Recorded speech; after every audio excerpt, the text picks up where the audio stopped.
അമ്മേ എന്തോ നമുക്കേ നമുക്ക് ഓണത്തിന്റെ കുറച്ച് ഓർമ്മകൾ പങ്കുവയ്ക്കാം.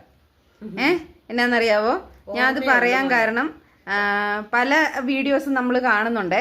അപ്പം എല്ലാവരും പൂർണ്ണമായിട്ടും സന്തോഷമായിട്ട് ഇരിക്കുന്ന രീതിയിലുള്ള വീഡിയോസാണ് എല്ലാവരും ഇടുന്നത്.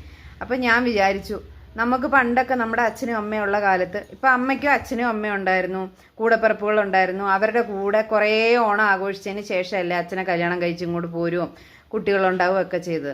ഇപ്പം അവരിൽ പകുതി പേര് നമ്മുടെ കൂടെ ഇല്ലാത്തവരുണ്ട്, കൂടപ്പിറപ്പുകളായിട്ടുള്ളവരുണ്ട്. പിന്നെ അല്ലാതെ നമ്മുടെ ബന്ധുക്കൾ, നമ്മുടെ അച്ഛനും അമ്മയും, മെയിനായിട്ട് നമ്മുടെ അമ്മയും അച്ഛനുമാണ് നമ്മുടെ കൂടെ ഇല്ല ഇപ്പം. അപ്പം ആ ഒരു ചിന്ത, ആ ഒരു മൈൻഡിൽ അമ്മയ്ക്ക് ഓണത്തിന്റെ കുറേ ഓർമ്മകൾ കാണത്തില്ലേ. ഇപ്പം നമ്മൾ തുണിയെടുക്കാൻ പോവാ, തുണിയെടുക്കാൻ പോകുന്നു, ഓണക്കോടി പിള്ളേർക്ക് മേടിച്ചു കൊടുക്കുന്നു, നമുക്ക് ഓണക്കോടി എടുക്കുന്നു, ഞങ്ങൾ അമ്മയ്ക്കും അച്ഛനും ഓണക്കോടി മേടിച്ചു തരുന്നു. എല്ലാ സന്തോഷം നിറഞ്ഞ ഓണമാണ് നമുക്കെല്ലാം.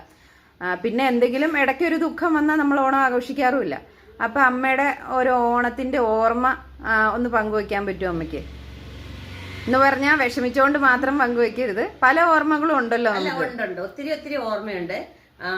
എന്റെ ചെറുപ്പം എന്ന് പറയുന്നത്, ഇപ്പൊ അമ്മ ഒത്തിരി പച്ചക്കറിയൊക്കെ മേടിച്ചോണ്ട് വന്നിട്ട് നമുക്ക് ആവശ്യമുള്ള പച്ചക്കറി എനിക്ക് പറയുമ്പോൾ സങ്കടമാണ്.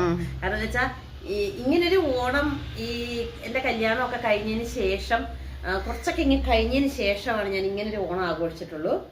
പക്ഷെ അതിന് മുമ്പൊക്കെ ഒത്തിരി കഷ്ടപ്പാടെന്ന് പറഞ്ഞു കഴിഞ്ഞാൽ, മോനെ നല്ലൊരു ഭക്ഷണം ഞങ്ങൾ കഴിച്ചിട്ട് നല്ല ദിവസങ്ങൾ ഉണ്ടായിട്ടുണ്ട്. നല്ലൊരു ഭക്ഷണം എന്നുവെച്ചാൽ ഓണം എന്ന് പറഞ്ഞാൽ ഞങ്ങൾ കാത്തിരിക്കുവാണ്. ഇങ്ങനെ കണ്ണിൽ എണ്ണ ഒഴിച്ച്, എനിക്ക് പറയുമ്പോഴേ സങ്കടമാട്ടോ. കാരണം വെച്ചാൽ അന്നൊരു ജീവിതം എന്ന് പറയുന്നത് അങ്ങനെ ആയിരുന്നു.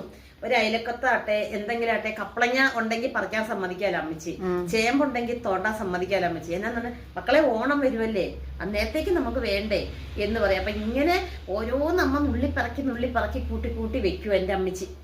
ഓണം നല്ല അടിപൊളിയാക്കാൻ അന്നേ ദിവസത്തേക്ക് നമുക്ക് പച്ചക്കറി എത്ര വാങ്ങാനുള്ള സാമ്പത്തികം ഒന്നുമില്ലല്ലോ. കാരണം വെച്ചാൽ അന്ന് നിങ്ങൾക്കൊക്കെ അറിയാവോന്ന് എനിക്കറിയില്ല, ഈ ഞാൻ ഹൈ റേഞ്ചിലാണ് താമസിക്കുന്നത്. അവിടെ പുൽത്തൈലം, നമ്മുടെ ഇപ്പൊ ലെമൺ ഗ്രാസ് ഓയിൽ എന്ന് പറയുന്ന ആ പുല്ല് അരിഞ്ഞെടുത്താൽ 50 പൈസ അല്ലെങ്കിൽ 25 പൈസയെ കിട്ടുള്ളൂ. ആ പൈസക്ക് അമ്മ അറക്കാൻ പോകും. അമ്മച്ചി പുല്ലറുത്ത് കൂട്ടി വെക്കുമ്പം ഞാൻ സ്കൂളിൽ പോകും. 4ാം ക്ലാസ്സിലൊക്കെ പഠിച്ചോണ്ടിരിക്കുമ്പോൾ പോയിട്ട് സ്കൂൾ വിട്ട് വന്നതിന് ശേഷം അമ്മച്ചി എന്നുവെച്ചാൽ അമ്മേനെ കൊണ്ട് ചുമക്കാൻ പറ്റത്തില്ല, അമ്മ അറുത്ത് കെട്ടി വെക്കും. ഞാൻ വന്നതിന് ശേഷം അത് ചുമന്ന് കൊണ്ടുപോയി വാറ്റുവരെന്ന് പറയും, പുല്ല് വാറ്റുന്നത്, അവിടെ കൊണ്ടുപോയി ഇട്ട്, അപ്പൊ അമ്മ അതുവരെ അറക്കുമ്പം ഇച്ചിരി പൈസ കൂടെ കൂടുതൽ കിട്ടൂലേ, അതാണ് അമ്മയുടെ ലക്ഷ്യം.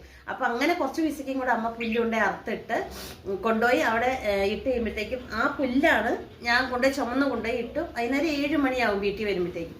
വീട്ടിൽ വന്നതിന് ശേഷമാണ്